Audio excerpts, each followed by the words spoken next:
Welcome to the Unscrewed Mind, episode 8, which is really episode 7.5. We did meditation last week, and we had so much good content that we decided to make it a two-parter. So sit back, relax, and enjoy the show.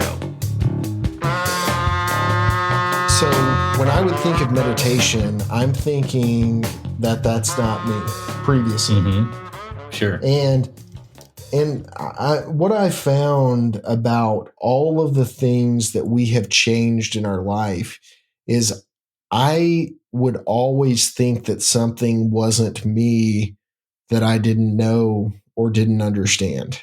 Right. And because it's easier to say that I'm not into that than it is to actually open yourself up and try and learn something about it and see if it's actually for you. It's much easier to just be like, I don't have time for that, and I'm not sure it would work anyway, you know? Oh, yeah. I mean, you tell people that you meditate and some are like, they won't ask another word about it, or you can just tell that they're a little bit like, conversation is over. And so a guy that I work with, I was telling him about it, and he was like, well, I meditate every day. He's like, but when I meditate, I'll just go for a walk outside. Mm-hmm. People do these things that help it puts your mind in a better state of being, period. And I think that you actually looked at some research on that, Matt. What was the thing that you were mentioning to me about, they looked at it in an MRI machine or something? What were you telling me about? Yeah, there was like a really long write-up about it, but there's a lot of scientific jargon that I don't necessarily understand. But essentially, you take a person's brainwave activity and you look at it in MRI, it's going to look one way, right? And then when you, I'm assuming it's a lot of frantic activity. Then you look at the MRI when they're meditating, it's very calm and there's specific centers that light up. And so when you stop meditating, especially after an extended period of time doing it, like over days and months, that feeling or that brain activity lingers or extends past the meditation time. From what I read, the meditation has a very specific effect on the amygdala, which is the part of your brain that is responsible for how you experience emotions. And so it makes sense that when you meditate and you're massaging the amygdala and you're putting yourself in a more stable emotional state, that as you exit meditation, you go about your day, you're going to be on a much more even keel and much better at dealing with the things that life throws at you, and being able to, roll with the punches, as we say, or be present and just allow the day to happen instead of fighting it or resisting it, which is what we know is when you're going to get in a lot of trouble.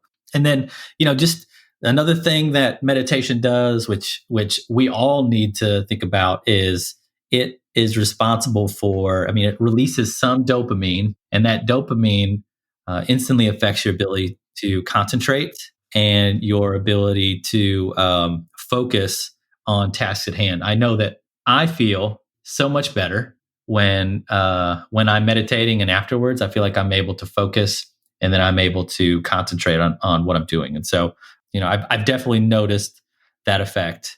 I'm trying to think, there's some other physical things that it does. It's shown an ability to lower blood pressure, shown an ability to reduce anxiety, which I know it does for me, decrease pain, help with depression, and then improve sleep.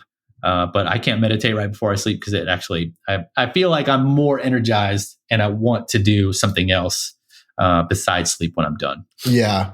That's one thing too, is if I meditate right before bed, it's like a intense energy that keeps me up for hours. And I still do it sometimes because I don't, it's a bad idea. I don't know why I do it, but I feel like after a long day that maybe I want that connection sometimes. So I do it at the wrong time sometimes, but every day I would say I've probably only missed in the last 100 days. I've probably only missed like 3 or 4 days out of that because it's just something that's become a routine in my life, just like drinking coffee.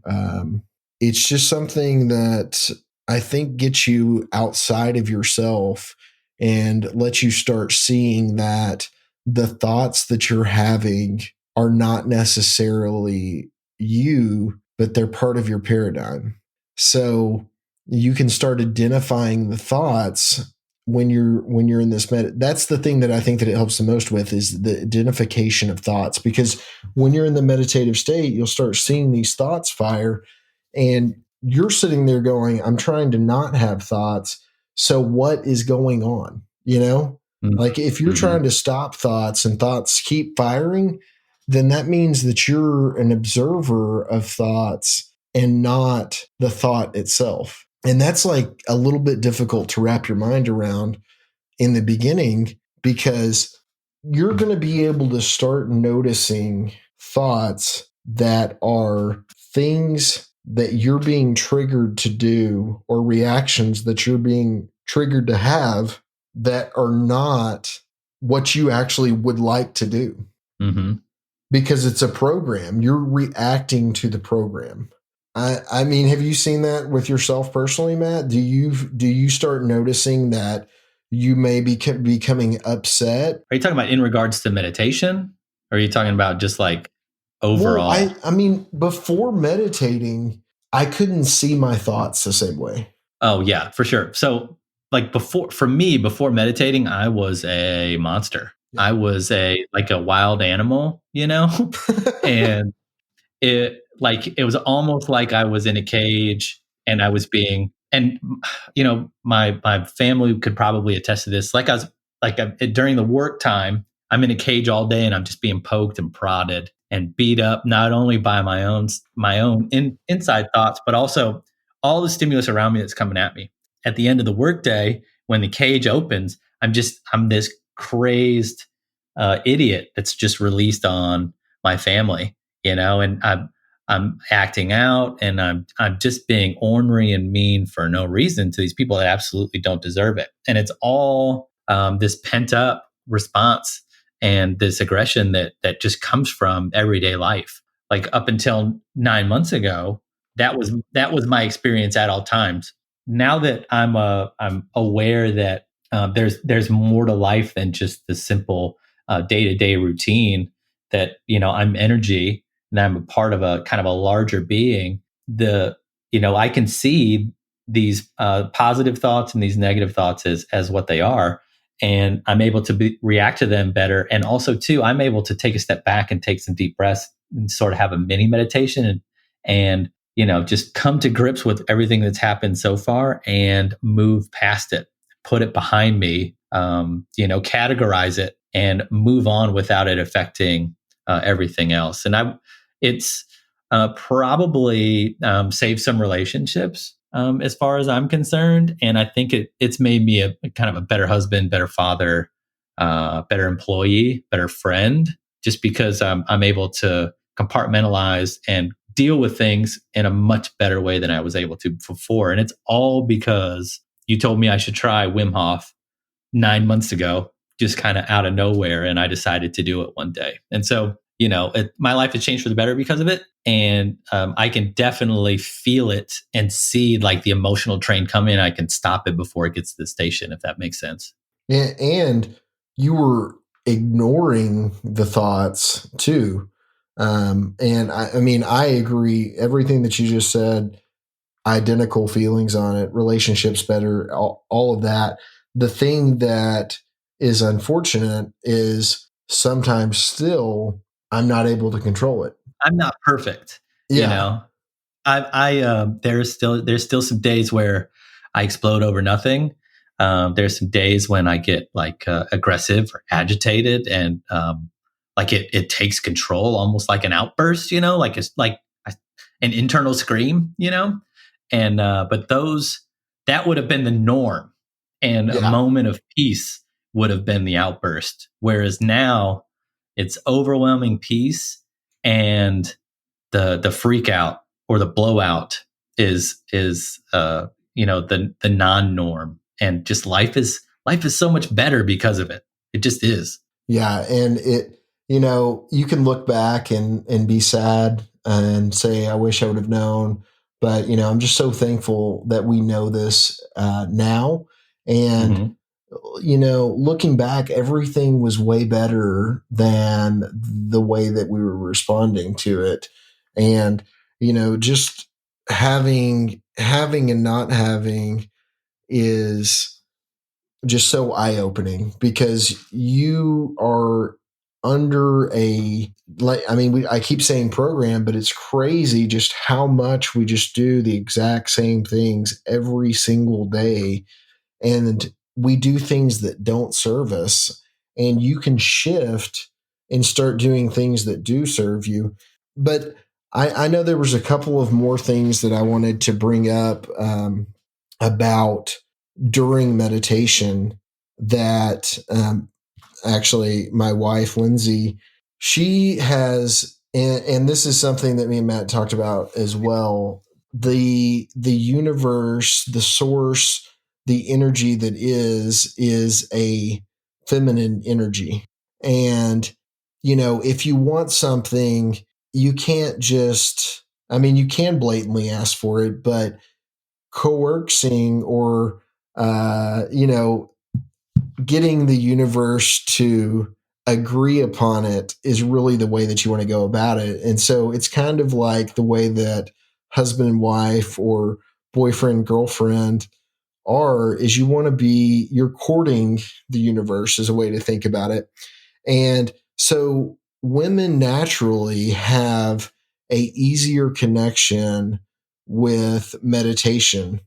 I don't know if this is 100% all of the time, but I know that Matt's wife and mine both have. I mean, they're just easy. It's been easier for them to transition into this than us, as far as from a meditation standpoint. Lindsay has seen numbers, like flat, different kinds of flashes of light, different colors.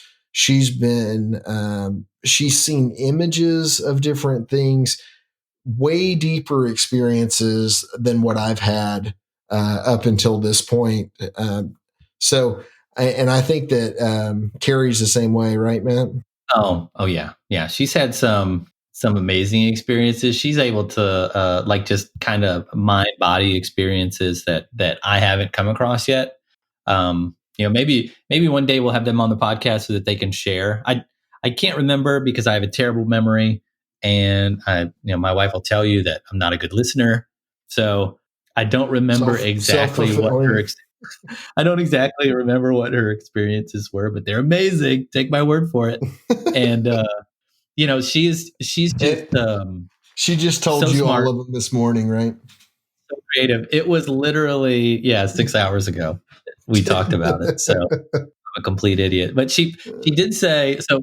This is kind of a rough remembrance of what she told me. She said that last night when she was cooking dinner, she's all about like being present. She listens to Sad Guru and Eckhart and those folks, and it's all about like knowing that you're not your body and you're not your thoughts, but you're the consciousness that's driving the body, right? Almost like you're inside a suit and you're just experiencing the universe, like you're watching a TV show.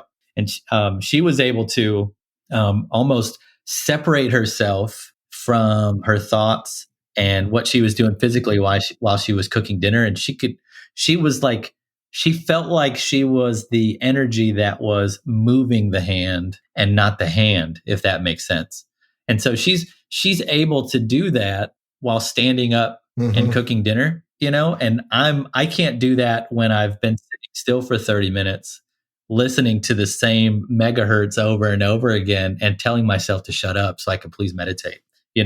I would say that she is way further along the spiritual path than I am, and that's to be expected because she's always been a little bit more in tune with that sort of stuff than I have.